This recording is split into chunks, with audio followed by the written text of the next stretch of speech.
మలయాళం సినీ పరిశ్రమలో హీరోయిన్లపైన, మహిళా నటులపైన జరుగుతున్న లైంగిక దాడులపైన, వివక్షతపైన కేరళ ప్రభుత్వం 2017లో జస్టిస్ హేమ నేతృత్వంలో నటి ఊర్వశి శారద, రిటైర్డ్ ఐఏఎస్ అధికారి వసంత కుమారితో కూడిన కమిటీని నియమించి మలయాళ సినీ పరిశ్రమలో జరుగుతున్న అరాచకాల మీద అధ్యయనం చేయాలని ఆదేశించింది. ఈ సంవత్సరం ఆగస్టులో హేమ కమిటీ నివేదిక పబ్లిష్ చేశారు. ఈ రిపోర్టుతో మలయాళ ఇండస్ట్రీ ఉక్కిరిబిక్కిరి అయింది.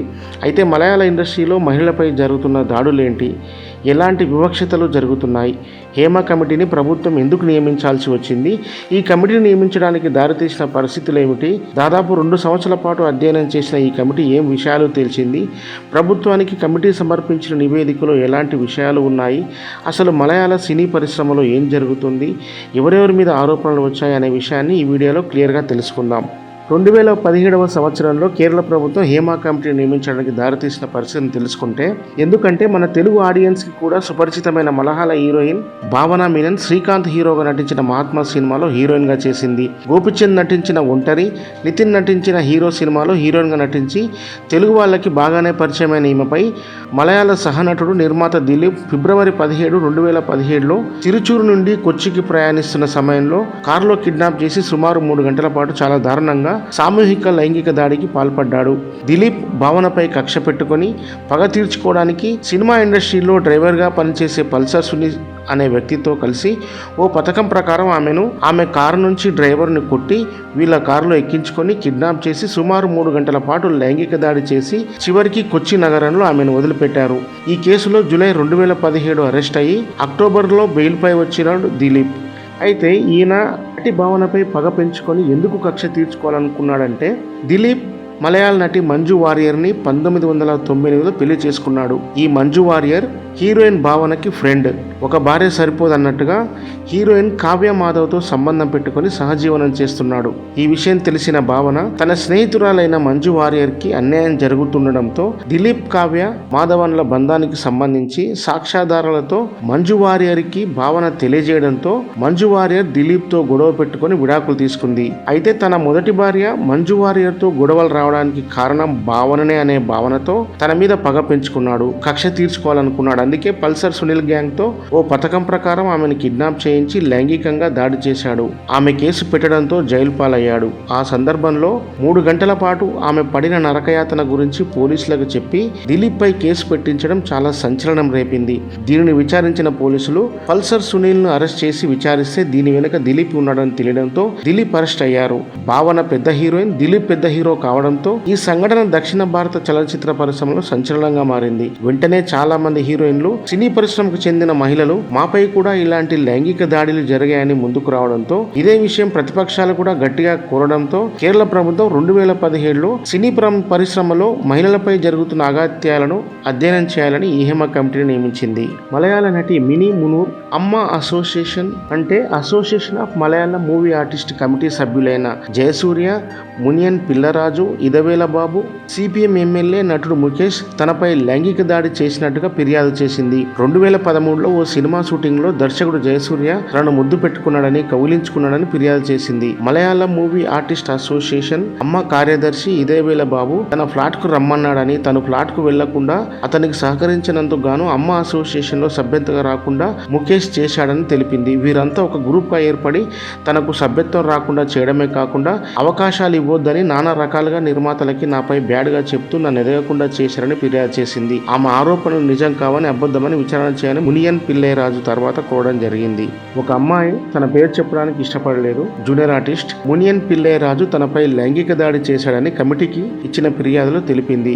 దీన్ని బట్టి చూస్తే వీరు జూనియర్ ఆర్టిస్టులను కూడా వదలట్లేదన్నమాట. ముఖ్యంగా అమ్మ అసోసియేషన్ ప్రధాన కార్యదర్శి, నిర్మాత, సీనియర్ నటుడు సిద్దికీపై నటి రేవతి సంపత్ చేసిన ఫిర్యాదు చాలా సంచలనమైంది. 2019లో లైంగిక దాడికి పాల్పడ్డాడని ఫిర్యాదు చేసింది. దానికి దారితీసిన పరిస్థితులను తెలుపుతూ తన ఫ్రెండ్కు సిద్దికి తెలియడంతో, తన తండ్రి వయసుతో ఉండడంతో తండ్రిలా భావించానని, అలాంటి అతను సినిమా అవకాశం గురించి చర్చించడానికి రమ్మంటే అతని ఫ్లాట్ కు వెళ్ళాలని, వెళ్ళాక అతడు కమిట్మెంట్ అడగడంతో నేను షాక్ అయ్యాను. నన్ను ఒక కూతురులాగా భావించే తను ఇలా అడగడం ఏంటని నేను బాధపడ్డాను. సుమారు గంట పాటు నాపై లైంగిక దాడి చేశాడని తెలిపింది. ఈ ఆరోపణలు రావడంతో అమ్మ ప్రధాన కార్యదర్శి సిద్దికి రాజీనామా చేశాడు. ఈ ఆరోపణలో నిజం లేదని అతను అంటున్నాడు అని వాస్తవాలు తెలియాల్సి ఉంది. ఉంది. అలాగే కేరళ చలనచిత్ర academy chairman director Ranjith Balakrishna పై బెంగాల్ నటి శ్రీలేఖ తనపై లైంగిక దాడి చేశాడంటూ కమిటీ ముందు ఫిర్యాదు చేసింది. ఈ ఫిర్యాదుతో ఆ పదవికి రంజిత్ రాజీనామా చేశాడు. తొలి ట్రాన్స్జెండర్ నటి అంజలి అమీర్, నేషనల్ అవార్డు విన్నర్ నటుడు సూరజ్ వెంజరమూడ్ తనని వేధింపులకు గురి చేశాడని ఫిర్యాదు చేసింది. మమ్ముటి హీరోగా నటించిన పెరంబూర్ సినిమాలో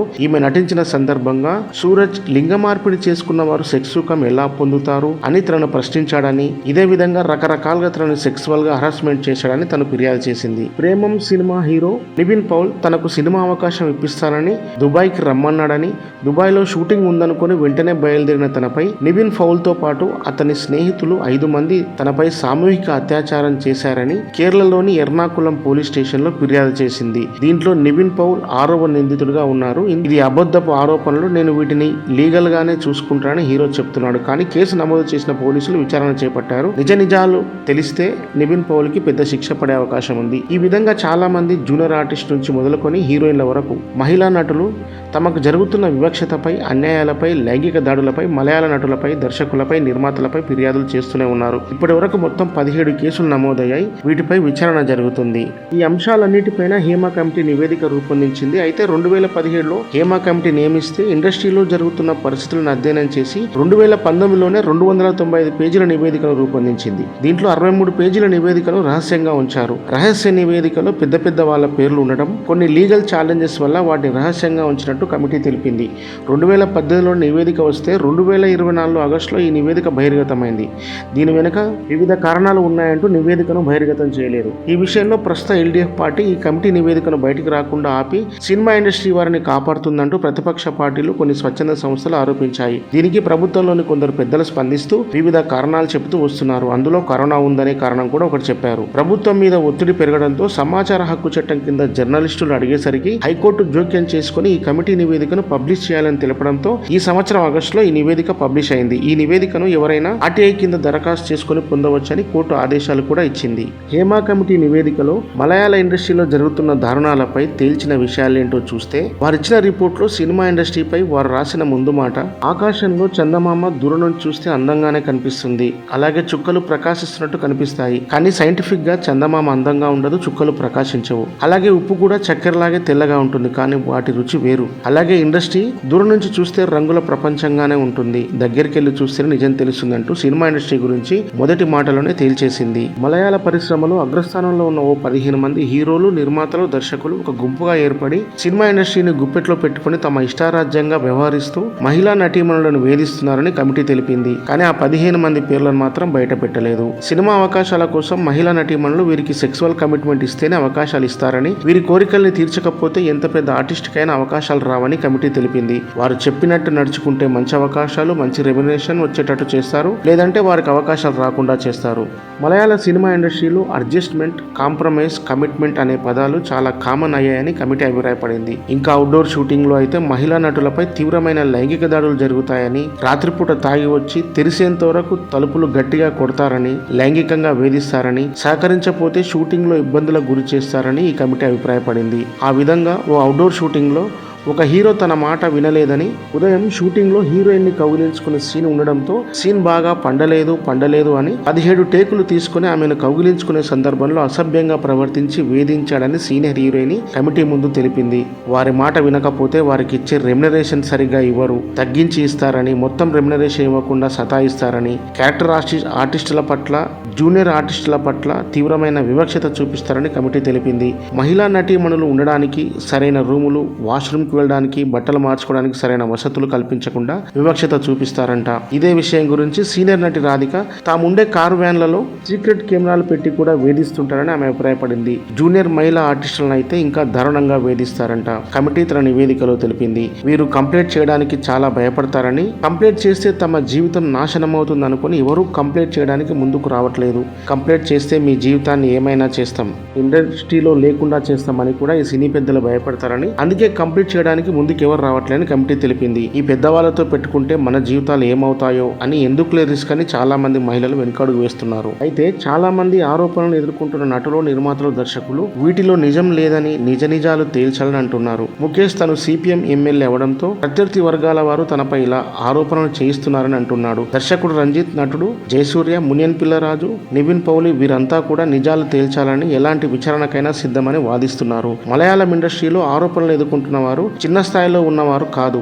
చాలా ఉన్నత స్థాయిలో అగ్రస్థానంలో ఉన్నవారు. ఇండస్ట్రీకి సంబంధించిన అసోసియేషన్లలో కీలకమైన పదవుల్లో ఉన్నవారు. ఈ ఆరోపణలను ఎదుర్కొంటుండడంతో కేరళ రాష్ట్రంలో పెద్ద దుమారమే రేగుతుంది. హేమా కమిటీ ఇచ్చిన నివేదికతో మలయాళ పరిశ్రమ మూవీ ఆర్టిస్ట్ అసోసియేషన్ లో సభ్యులు రాజీనామా చేయడం మొదలుపెట్టారు. ఆరోపణలు ఎదుర్కొంటున్న వారు అమ్మ కమిటీలో మెంబర్స్ గా ఉండడంతో అధ్యక్ష పదవికి మోహన్ లాల్ రాజీనామా చేశాడు. భావోద్వేగానికి గురైన మోహన్ లాల్ అమ్మ అసోసియేషన్ సభ్యులపై వస్తున్న ఆరోపణలకు బాధ్యతగా రాజీనామా చేస్తున్నాను, మా లోపాలను ఎత్తి చూపిన అందరికీ ధన్యవాదాలు అంటూ తెలిపారు. అదే బాటలో ప్రధాన కార్యదర్శి సిద్దికి ఇతర కమిటీ మెంబర్స్ రాజీనామాలు చేయడంతో కమిటీని రద్దు చేసి 2 నెలల్లో కొత్త కమిటీని ఎన్నుకుంటామని తెలిపారు. ఈ సందర్భంగా మలయాళ అగ్రనటుడు మోహన్ లాల్ సింపుల్ గా సైలెంట్ గా రాజీనామా చేయడం పట్ల చాలా విమర్శలు వస్తున్నాయి. తను ఏం మాట్లాడకుండా జరిగిన పరిణామాల విషయంలో ఇంత సైలెంట్ గా ఉండడం ఏంటి, పెద్దగా ఉన్న తను సైలెంట్ గా ఉండడం పట్ల చాలా విమర్శలు వస్తున్నాయి. జస్టిస్ హేమ కమిటీ నివేదికపై కేరళ సీఎం పినరై విజయన్ విచారణకు ఆదేశిస్తూ అధ్యయనం చేయడానికి 7 సీనియర్ పోలీసు ఉన్నతాధికారులతో ఒక ప్రత్యేక బృందాన్ని ఏర్పాటు చేశారు. దీనిపై స్పందించిన నటుడు, దర్శకుడు పృథ్వీరాజ్ మలయాళ మూవీ ఆర్టిస్ట్ అసోసియేషన్ అమ్మకి ఒక మహిళా అధ్యక్షురాలుగా ఉండాలని అభిప్రాయపడ్డాడు. మరో నటుడు సురేష్ గోపి కేంద్ర మంత్రి తను దీన్ని తీవ్రంగా ఖండిస్తూ ప్రభుత్వం తరపున న్యాయ విచారణ చేయిస్తామని ప్రకటించాడు. అలాగే సినీ నటి రమ్యకృష్ణ, గాయని చిన్మయి, బాలీవుడ్ నటి మల్లికా షరావత్, ఇషా కొప్పికర్, తెలుగు సీనియర్ నటి జయలలిత వీరంతా కూడా సినిమా రంగంలో జరుగుతున్న వివక్షత, లైంగిక దాడులపై ఇదివరకే చాలా సందర్భాల్లో తెలియజేయడం జరిగింది. నటి ఖుష్బు ధైర్యంగా కంప్లీట్ చేయాలి, కాంప్రమైజ్ కావద్దు అని తోటి ఆర్టిస్టులకు సూచించింది. నటి సమంత తెలుగులో ఇలాంటి ఒక కమిటీని ఏర్పాటు చేయాలని సీఎం రేవంత్ రెడ్డిని కోరింది. అలాగే కన్నడ నటి సంజన కర్ణాటక రాష్ట్రంలో కూడా సినిమా ఇండస్ట్రీలో జరుగుతున్న దాడుల గురించి కమిటీ వేయాలని కర్ణాటక సీఎం సిద్ధరామయ్యకి వినతి పత్రం అందజేసింది. సినిమా ఇండస్ట్రీలో మహిళల పట్ల జరుగుతున్న లైంగిక దాడులు, వివక్షతలపై భవిష్యత్తులో ఎలాంటి పరిణామాలు చోటు చేసుకుంటాయో చూద్దాం. కానీ ఒక విషయం, కేవలం సినీ రంగంలోనే కాదు, రాజకీయ రంగం, సాఫ్ట్వేర్ రంగం, ఇలా ప్రతి రంగంలో ఇలాంటి వివక్షత, లైంగికమైన దాడులు జరిగే అవకాశాలు, పరిస్థితులు ఉన్నాయి. రాజకీయాల్లో కూడా ఈ మధ్య ఇలాంటి దాడులు చూస్తూనే ఉన్నాం. ఉదాహరణకి ఆంధ్రప్రదేశ్లో లైంగికంగా దాడులు చేశారంటూ ప్రజాప్రతినిధుల మీద మహిళలు ఫిర్యాదు చేస్తూనే ఉన్నారు. అవకాశాల కోసం, అవసరాల కోసం, బ్రతకడం కోసం అలాంటి పరిస్థితులు ఎదుర్కోవాల్సి వస్తుంది. ఏదేమైనా ఒక అవసరాన్ని ఆసరాగా చేసుకొని వారిని బలవంతంగా లైంగిక దాడులు చేయడం, వారి పట్ల వివక్షత చూపడం చాలా తప్పు. దీన్ని ఎవరైనా ఖండించాల్సిందే. తమ అవసరాలు నెరవేర్చుకోవడం కోసం కొంతమంది, ఉదాహరణకి ప్రభుత్వ అధికారులతో పని చేయించుకోవాలనుకున్నప్పుడు తను ఎలాగైనా ఈ పని కావాలి, అవసరమైతే ఇంత లంచం ఇస్తారని చెప్తుంటారు. అదేవిధంగా సినిమా రంగంలో కూడా ఎట్టి పరిస్థితుల్లో అవకాశం రావాలి, అవసరమైతే కమిట్మెంట్ ఇస్తామనే ఆడవాళ్ళు కూడా చాలా మంది ఉన్నారు. కమిట్మెంట్ అయితే ఇంత రెమ్యునరేషన్ ఇవ్వాలి, లేకుంటే ఇంత రెమ్యునరేషన్ ఇవ్వాలని వాళ్ళు కూడా ఉన్నారు. కొన్ని సందర్భాల్లో ఇండస్ట్రీలో 2 వైపులా తప్పులు జరుగుతున్నాయి. కానీ బలవంతంగా లైంగికంగా దాడులు చేయడం అనేది చాలా నేరం. ఈ సందర్భాలలో తమకు అన్యాయం జరిగినప్పుడే ఏ రంగంలో ఉన్న మహిళ అయినా తన పట్ల దాడి చేసినప్పుడే వెంటనే స్పందించి కంప్లైంట్ చేసినప్పుడే వీటిని నియంత్రించడానికి అవకాశం ఉంటుంది. అప్పుడు భయపడి ఏదో సందర్భం వచ్చినప్పుడు, ఎవరో ధైర్యం చేసి కంప్లీట్ చేసినప్పుడు నాకు కూడా ఇలా జరిగింది, అలా జరిగింది అనడం వల్ల వీటిని అరికట్టలేం. ఇంకా మనకు అవకాశాలే రావు, వీరు చెప్పినట్టు వినకపోతే మేము బతకలేము అన్నట్టుగా కాంప్రమైజ్ అవుతున్నారు. ప్రస్తుతం సినిమా రంగం కాదు, సోషల్ మీడియాలో చాలా అవకాశాలు ఉంటున్నాయి. ఎంటర్టైన్మెంట్ విభాగంలో కేవలం సినిమాలే కాదు, తమ టాలెంట్ని ప్రూవ్ చేసుకోవడానికి యూట్యూబ్ లాంటి ఎన్నో వేదికలు ఉన్నాయి. యూట్యూబ్లో, ఇన్స్టాగ్రామ్లో తమ టాలెంట్తో అవకాశాలు అందిపుచ్చుకొని ఎంతో మంది ఆర్థికంగా ఎదుగుతున్నారు. కాబట్టి అవకాశాల కోసం సినిమా వారి మీద ఆధారపడి భయపడాల్సిన పని లేదు. అలాగే మహిళలు వారికి జరుగుతున్న లైంగిక దాడుల పట్ల ఫిర్యాదు చేయడానికి అవసరమైన వాతావరణం ఉండాలి. అంటే అదే డిపార్ట్మెంట్కి చెందిన వారు కాకుండా, అంటే సినిమా ఇండస్ట్రీ వ్యక్తులు కాకుండా పరిచయం లేని బయటి వారిని, ఇండస్ట్రీపై అవగాహన ఉన్నవారిని కమిటీగా మహిళలను నియమించినట్లయితే స్వేచ్ఛగా భయపడకుండా ఫిర్యాదు చేసుకునే అవకాశం ఉంటుంది. అలాగే సినిమా ఇండస్ట్రీలో అసోసియేషన్లకు సంబంధించిన సభ్యులను మహిళా సభ్యులు ఎక్కువగా ఉండేలా చూడాలి. సో అప్పుడు కొంత వీటిని అరికట్టే అవకాశం ఉంటుంది. ముఖ్యంగా ఇండస్ట్రీలో ఏంటంటే 24 క్రాఫ్ట్లలో అన్నిట్లలో మగవారి ఆధిపత్యం. అంటే దర్శకులు, నిర్మాతలు, సంగీత దర్శకులు, కెమెరామెన్, ఇలా ఉన్నతమైన టెక్నీషియన్స్ అందరూ కూడా 90% మగవాళ్ళే ఉంటారు. అందువల్ల ఈ మగవారి ఆధిపత్యంతో ఆడవాళ్ళు కొంత వివక్షతకు గురవుతున్నారు. కాబట్టి ఈ రంగంలో ఎక్కువగా ఆడవాళ్ళ అవకాశాలు అందిపుచ్చుకుంటే భవిష్యత్తులో ఇలాంటివి జరిగే అవకాశం ఉండదు. సో ఫ్రెండ్స్, ఈ ఇన్ఫర్మేషన్ కనుక మీకు నచ్చినట్టయితే లైక్ చేయండి, షేర్ చేయండి, కామెంట్ చేయండి. మరిన్ని ఇన్ఫర్మేటివ్ వీడియోల కోసం మా ఛానల్ని సబ్స్క్రైబ్ చేయండి.